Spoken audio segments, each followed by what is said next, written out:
cada episódio que passa, mais e mais verdades estão sendo reveladas à luz da Bíblia, a palavra de Deus.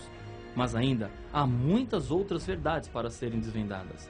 Entre elas, a verdade sobre os profetas, pessoas comuns como eu e você, que foram escolhidas por Deus para trazerem ao mundo mais entendimento sobre as verdades bíblicas.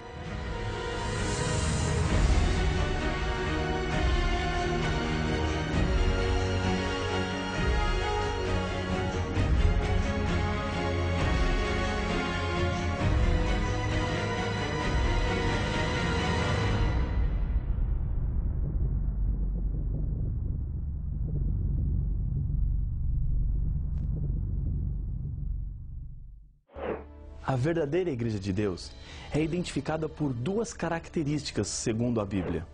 Acompanhe a leitura de Apocalipse capítulo 12, o verso 17. Irou-se o dragão contra a mulher, e foi pelejar com os restantes da sua descendência, os que guardam os mandamentos de Deus e têm o testemunho de Jesus. Os símbolos do Apocalipse devem ser interpretados. Dragão é uma referência a Lúcifer. Mulher representa a Igreja de Deus. João está retratando uma luta feroz entre o inimigo e o povo de Deus. No céu, Lúcifer lutou contra Deus, mas perdeu. Já que ele não conseguiu vencer a Deus, usa de uma estratégia covarde para atingi-lo.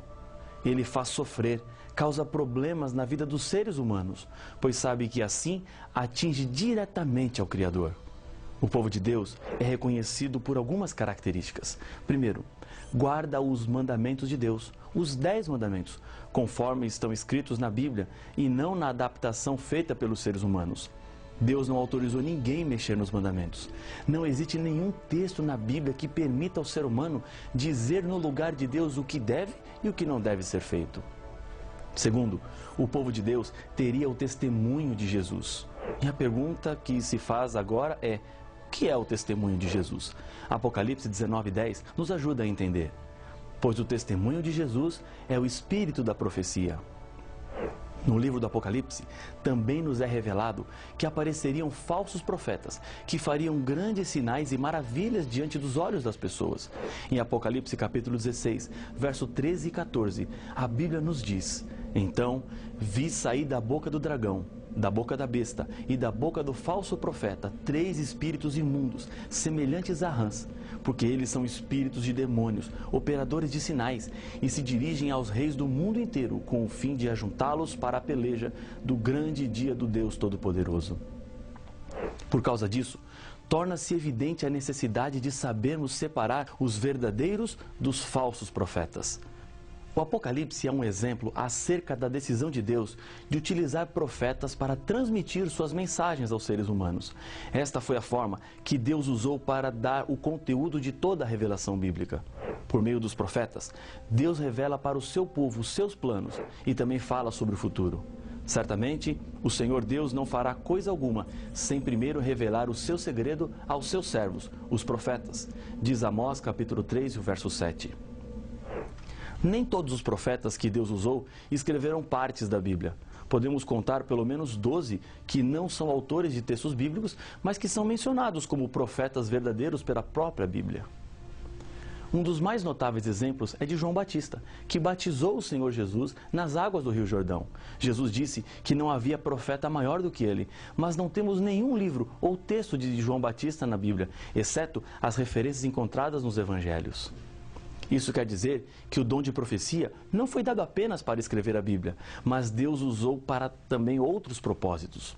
Outro fato interessante que notamos na Bíblia é que Deus não faz discriminação de sexo para o dom de profecia. A Bíblia nos fala que mulheres exerceram a função profética, como Ana, Miriam, Débora, Ulda e no Novo Testamento, as 4 filhas de Filipe. Outro ponto importante é que o dom de profecia não acabou quando a Bíblia terminou de ser escrita. Joel, capítulo 2, verso 28 e 29, nos apresenta: e acontecerá depois que derramarei o meu espírito sobre toda a carne. Vossos filhos e vossas filhas profetizarão, vossos velhos sonharão e vossos jovens terão visões. Até sobre os servos e sobre as servas derramarei o meu espírito naqueles dias. A referência que Joel faz é quanto ao futuro. O dom de profecia acompanharia o povo de Deus até o fim. Pedro, quando usa o texto de Joel, diz o seguinte: Mas o que ocorre é o que foi dito por intermédio do profeta Joel. E acontecerá nos últimos dias, diz o Senhor, que derramarei o meu espírito sobre toda a carne. Vossos filhos e vossas filhas profetizarão. Vossos jovens terão visões e sonharão vossos velhos. Atos capítulo 2, versos 16 e 17. Últimos dias é uma referência ao tempo que antecede imediatamente a volta de Jesus. O povo de Deus seria guiado pelo dom de profecia. Quando Jesus voltou para o céu, ele deixou a missão de pregar as verdades para os discípulos. Eles levariam a mensagem de salvação para todo mundo, acompanhados do Espírito Santo. Para cumprir essa missão, Jesus concedeu dons para a sua igreja. Paulo nos apresenta. E ele mesmo concedeu uns para apóstolos, outros para profetas, outros para evangelistas e outros para pastores e mestres, com vistas ao aperfeiçoamento dos santos, para o desempenho do seu serviço, para a edificação do corpo de Cristo. Efésios capítulo 4, verso 11 e 12. O próprio texto explica os motivos de Deus em dar dons espirituais, a edificação da igreja. E o conteúdo da profecia para Deus é algo muito sério. No final do livro do Apocalipse, quando as revelações a João estavam chegando ao seu fim, ele ainda nos diz: e se alguém tirar qualquer coisa das palavras do livro desta profecia, Deus tirará a sua parte da árvore da vida, da cidade santa e das coisas que se acham escritas neste livro. Apocalipse capítulo 22 e o verso 19. Quando abrimos a Bíblia, estamos diante das palavras de Deus, e isso é muito importante. Quem modificar o conteúdo da revelação para atender qualquer tipo de interesse está em perigo. É importante obedecer ao que Deus nos revelou. Apocalipse capítulo 22, verso 7 apresenta: bem-aventurado aquele que guarda as palavras da profecia deste livro. No Antigo Testamento, encontramos um exemplo de como Deus abençoa aqueles que respeitam a sua revelação. Moisés fora educado na corte do Egito como príncipe e provável herdeiro ao trono. Isso significa que ele recebeu todo o conhecimento da medicina egípcia. Os papiros médicos da antiguidade mostram que os egípcios possuíam muito conhecimento em medicina curativa.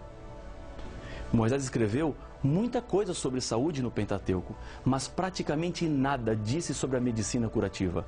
Ele não estava influenciado pelas ciências dos seus dias, porque o ensino de Moisés estava baseado na revelação, a educação sobre saúde para evitar doenças.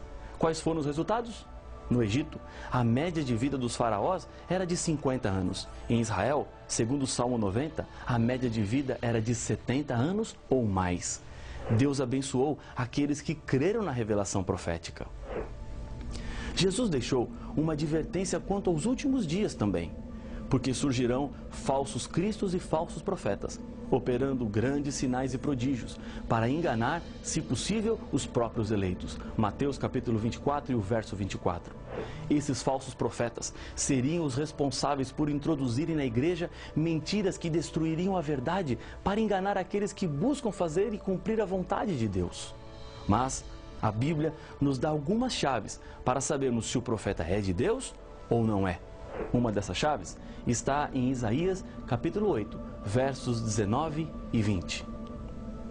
Quando vos disserem: consultai os necromantes e os adivinhos que chiureiam e murmuram, acaso não consultará o povo ao seu Deus?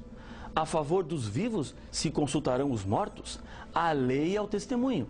Se eles não falarem desta maneira, jamais verão a alva.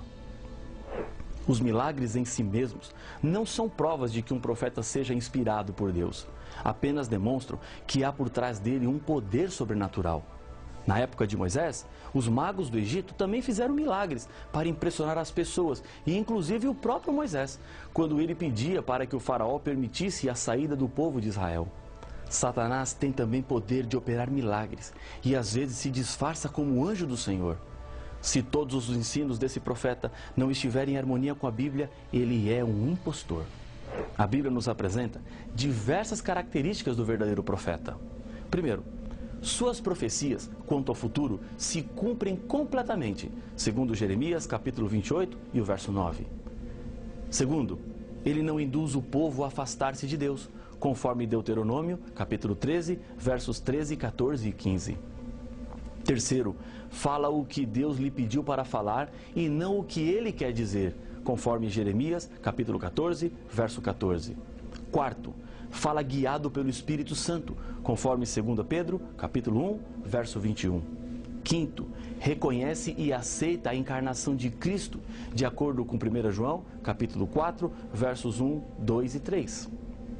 Sexto, a vida do profeta apresenta bons frutos do seu caráter. Mateus, capítulo 7, verso 15 e 16. Deus escolheu diferentes maneiras de se revelar para os profetas.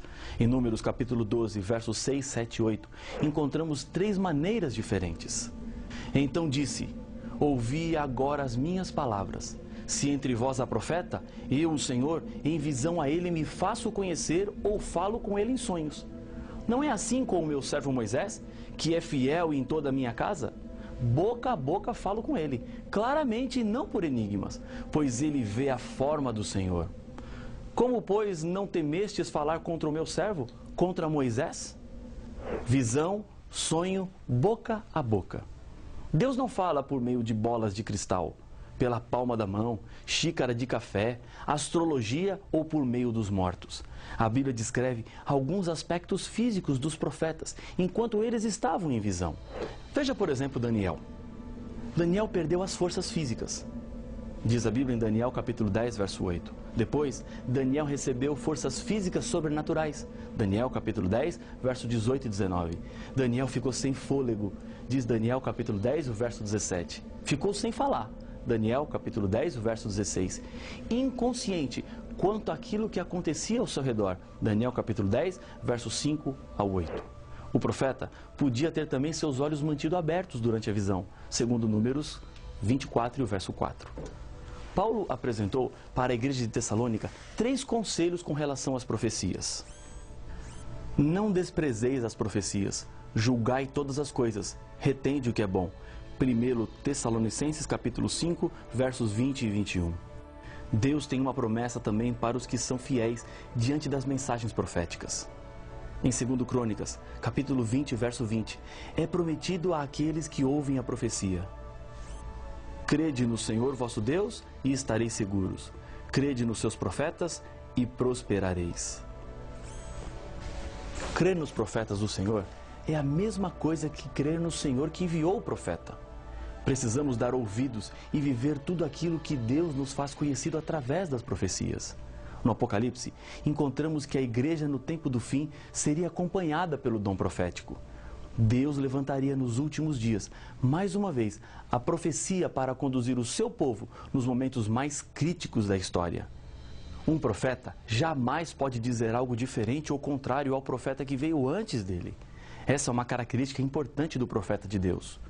O dom de profecia, que acompanharia a igreja de Deus nos últimos dias, não substitui a Bíblia e não contradiz a Bíblia em nada.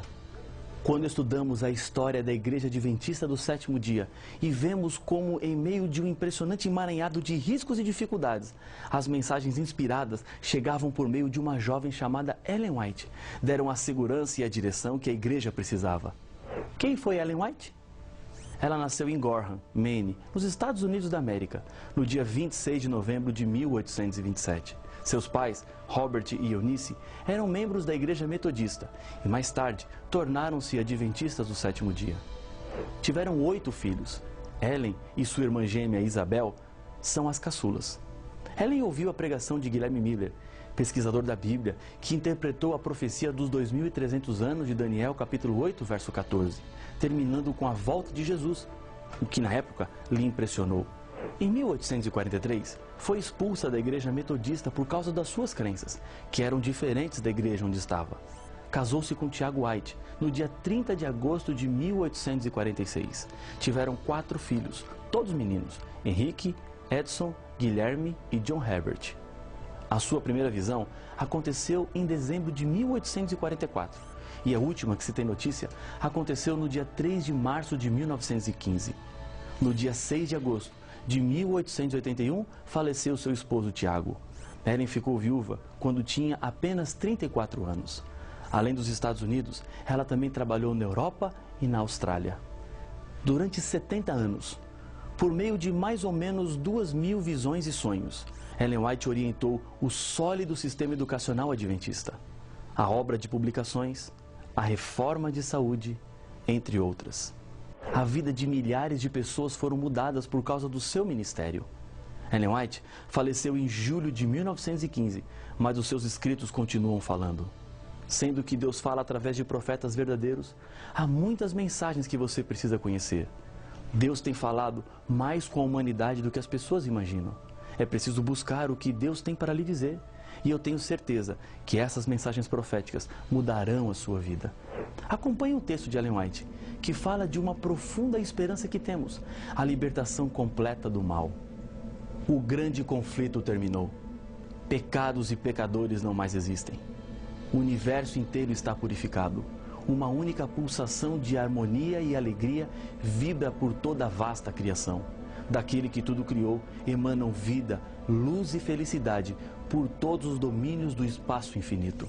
Desde o minúsculo átomo até o maior dos mundos, todas as coisas, animadas e inanimadas, em sua serena beleza e perfeita alegria, declaram que Deus é amor. A Grande Esperança, página 105. Esse é o plano de Deus para a vida dos seres humanos. Restauração, perfeição e eterna satisfação. Aceite as mensagens de Deus e agradeça a Ele pelos profetas, porque cada mensagem profética vem acompanhada de um bilhete de amor. Deus te ama e quer te salvar. Ele não quer que você sofra e por isso deixou um mapa para lhe ajudar nas suas escolhas e decisões. Lembre-se de uma coisa, você não está sozinho. A mensagem profética está aí para lhe ajudar, para conduzir a sua vida. Eu quero fazer uma oração com você. Feche os seus olhos. Vamos falar com Deus. Senhor Deus querido, nós te agradecemos pelas profecias. Assim sabemos por onde andar. Com segurança colocamos os nossos pés na estrada dessa vida, sabendo que o Senhor nos conduz e que o Senhor nos guia. Abençoa este teu filho, esta tua filha que ora comigo, em nome de Jesus. Amém.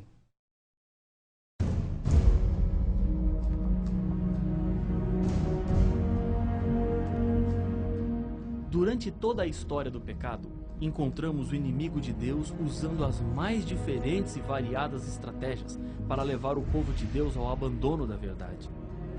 A Igreja de Deus é identificada através da Bíblia e das profecias do Apocalipse. A profecia indica que a Igreja verdadeira de Deus não se entregaria às mentiras, mas teria que fugir para o deserto. Mas qual é esta igreja que diz ser a guardadora das verdades bíblicas? E as outras igrejas e religiões? Por que existem tantas crenças? Para saber as respostas, não perca o próximo episódio de Apocalipse, o fim revelado.